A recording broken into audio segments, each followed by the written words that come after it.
बिस्मिल्लाहिर्रहमानिर्रहीम। अस्सलामु अलैकुम व रहमतुल्लाहि व बरकातुहू। भाइयों और बहनों, क्या आपने कभी सोचा है कि काफिर हमेशा ईमान वालों मोमिनों से नफरत क्यों करता है? कुरान और हदीस की रोशनी में इसका जवाब बहुत साफ है। काफिर की नफरत का असली कारण यही है कि ईमान वालों की वजह से काफिर अपना कुफ्र आजादी से नहीं कर पाता। ईमान वाला तो जिंदा सबूत है हक की, नूर है हिदायत का।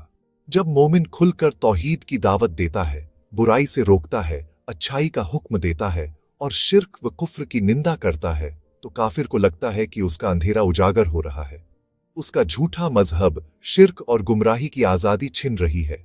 इसलिए वो मोमिन से नफरत करता है। अल्लाह ताला कुरान पाक में साफ फरमाते हैं।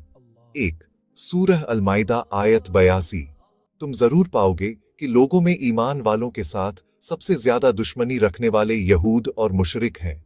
यह आयत बताती है कि काफिरों, खासकर यहूद और मुशरिकों की मोमिनों के प्रति दुश्मनी सबसे तीखी होती है।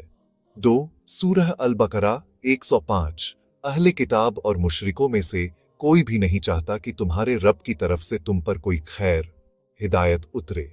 वे नहीं चाहते कि मोमिनों पर अल्लाह की रहमत और हिदायत नाजिल हो। क्यों?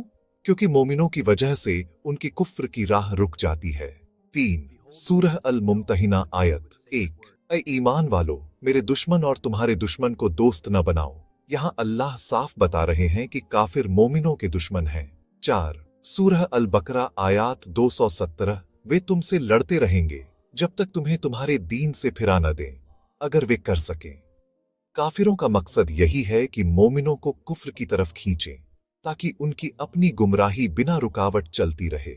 लेकिन मोमिन टिके रहते हैं, इसलिए नफरत बढ़ती है। रसूल अल्लाह की सुन्नत भी यही सिखाती है कि मोमिन और काफिर के बीच हक बातिल की जंग हमेशा रही है। काफिर चाहता है कि पूरा समाज उसके कुफ्र और शिर्क में डूबा रहे, लेकिन जब ईमान वाला उसमें रोशनी डालता है तो उसकी आंखें चकाचौंध हो जाती हैं और नफरत भड़क उठती है। भाइयों, ये नफरत काफिर की अपनी कमजोरी है, न कि मोमिन की गलती। मोमिन तो सिर्फ हक की तरफ बुलाता है। कुरान कहता है, तुम्हारा काम तो सिर्फ पहुंचा देना है, हिसाब तो अल्लाह के जिम्मे है। सूरह आले इमरान आयत 20। अल्लाह हम सबको हक पर जमे रहने और कुफ्र के अंधेरे से बचने की तौफीक अता फरमाए। आमीन या रब्बुल आलमीन। अल्लाह हाफिज। जज़ाकल्लाहु खैरन। कुरान की आयतें और तफसीर के मुताबिक ये वीडियो बनाया गया है। कोई भी गलती हो तो माफ फरमाएं, शेयर करें, ताकि और लोग भी हक की बात समझें।